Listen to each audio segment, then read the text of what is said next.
Good evening, this is the Oscar expert here, and it's time to review Don't Worry Darling. This is Olivia Wilde's second time directing after her breakout Booksmart, which everybody really loved it. Everybody was agreeing that this is awesome. And this time around, things are very different. This one's a drama sci-fi thriller about a woman played by Florence Pugh who lives in this utopian sort of society that looks like it's the 60s, and she's kind of realizing that maybe everything she's been told is not quite how it seems. We are going to get into spoilers in this review later on, but for now, we're not going to do that yet. This movie's been the subject of a whole media frenzy and lots of controversies and things that are happening on set. As fun as that can be for people to pay attention to, this review will have nothing to do with that. I went in trying to be as unbiased as I would have if I saw this movie 5 months ago. And you know what?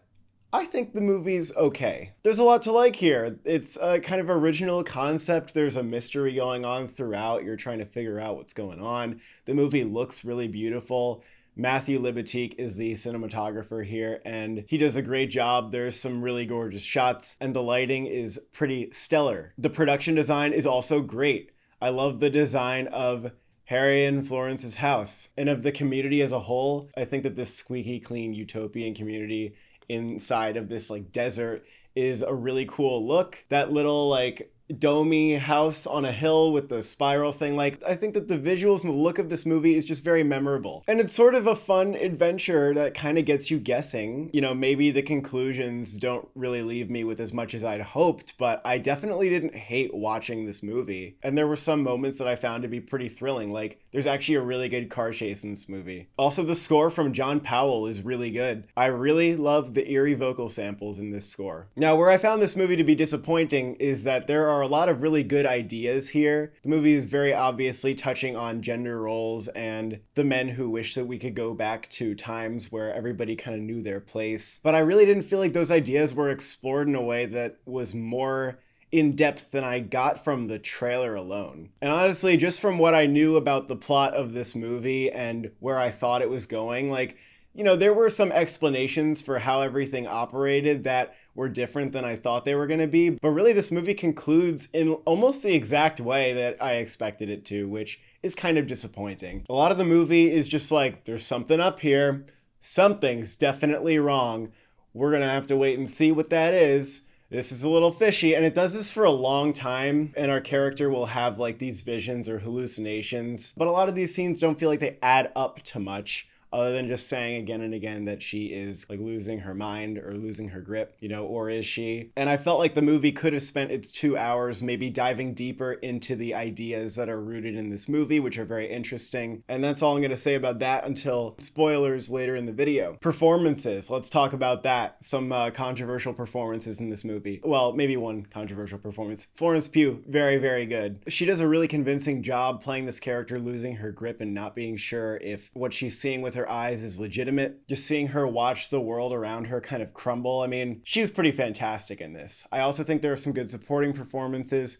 Chris Pine, his character is very mysterious, and whenever there's a shot of him or a close-up, you're kind of studying his face to see what's really going on in that head of his. So he really carries that mysterious aura really well. And Olivia Wilde is actually good in this too. So with all the really good performances in this movie, whenever the camera's on them, there's something to read in their faces that is interesting. The actors are giving something deeper to the audience to study and to take in. With Harry Styles, you can just tell that he is not on the same level as these other performers, because when he's being filmed for a reaction, he just looks a little blank. And when his emotions go up here, you don't see the layers of this character. And I feel like there were a lot of layers to this character that could have been played with, or maybe even just a better casting choice could have helped this performance. This character is clearly very desperate to hang on to this world that he is in. And he's worried that his wife is disconnecting from this world. And we learn more about the origins of this character, which I can't spoil yet, that reveal some really dark spots of this character. And I just didn't feel like Harry Styles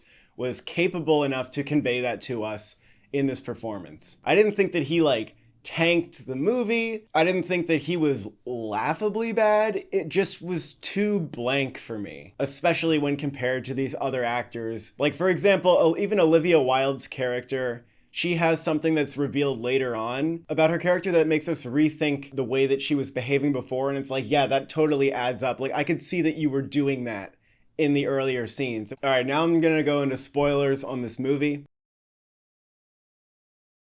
Why were there earthquakes? It seems like a question the movie wants you to keep asking, but like, why? Why were there earthquakes? There were small moments where like she opened the briefcase that had like a fucking 6-digit code on it, and I was like, how the fuck did you get that open? Why the plane crash? Why the empty eggs? Like, I guess it was just that they were hallucinations, but it sort of feels like there'd be more significance to those moments. And I guess, you know, the plane, I mean, it obviously leads to a significant moment because she goes to the dome and everything. And I guess the plane ties into the little kid, and maybe it symbolizes like freedom or something. But because the hallucinations in this movie could be like as vague as you want, like they could just be any hallucination, it didn't feel like they were adding to the story after a certain point. Also, it does feel a little cheap because during the movie, you're supposed to be like, what is the plane crash?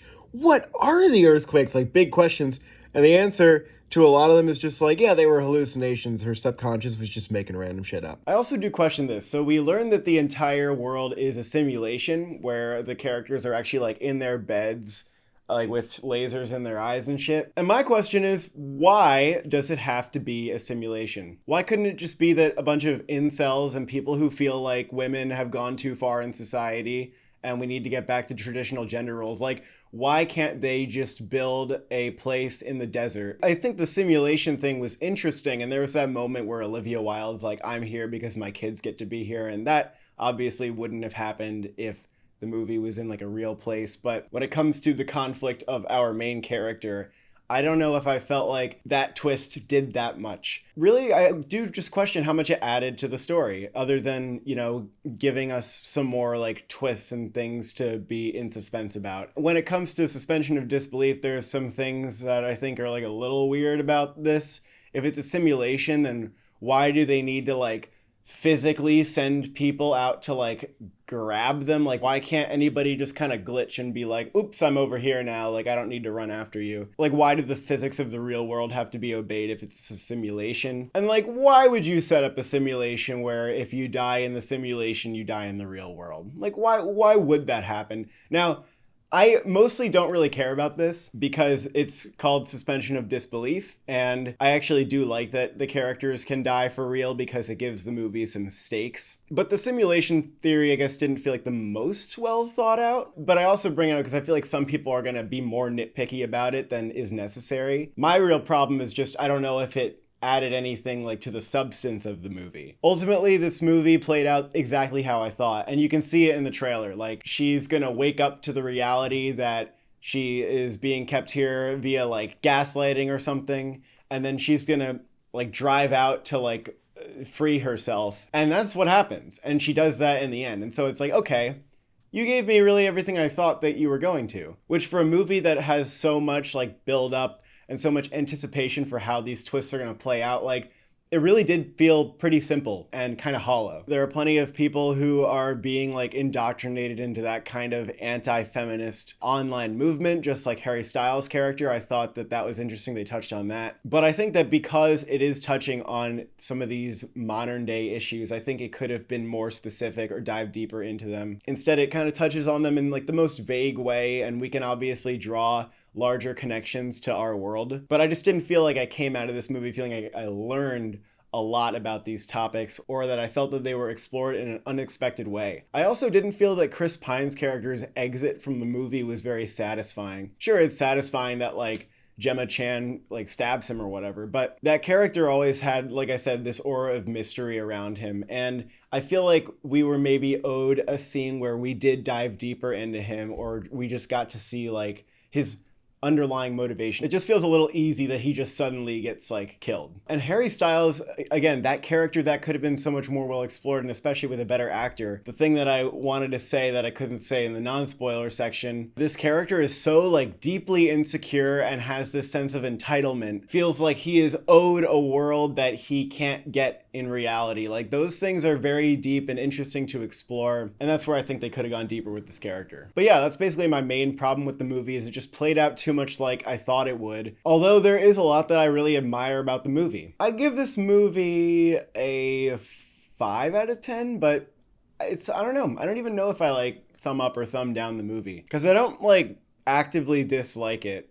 I think it's cool, neat, but a little disappointing. Thank you for watching. Thank you for subscribing. Are you worried about Harry Styles' acting career?